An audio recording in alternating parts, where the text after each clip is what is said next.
Even before he was Secretary of State, John Quincy Adams always had ties to Russia.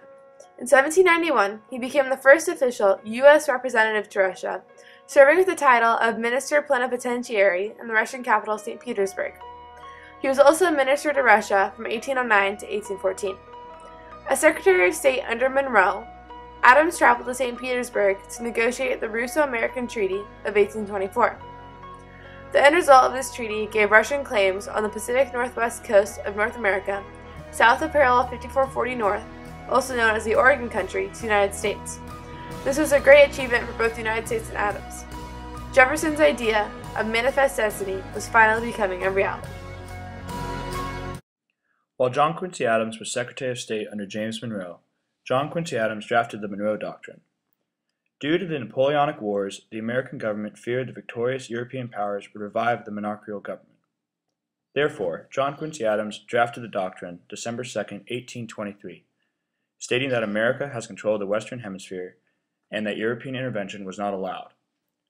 The doctrine noted that the United States would neither interfere with existing European colonies nor meddle in the internal concerns of European countries, basically ending European imperialism in the Americas.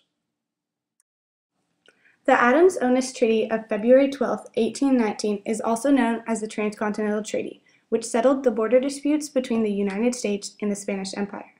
The treaty was negotiated by Secretary of State John Quincy Adams and Spanish Minister Luis de Onís y González in response to Andrew Jackson's incursion into Florida to stop Seminole raids. In negotiations, Adams gave up claims to Spanish Texas in exchange for Spain relinquishing all claims to the Pacific Northwest.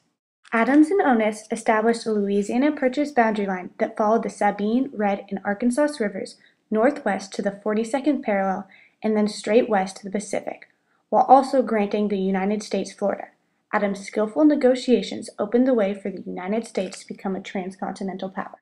During the outbreak of war in 1812, John Quincy Adams was immediately involved in efforts to end hostilities.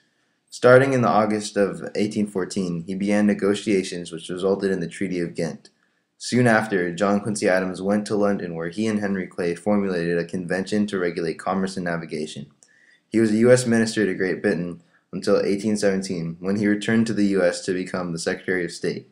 He then guided negotiations with Great Britain that resolved the remaining disputes between the two countries, and began an era of friendly relations with Great Britain.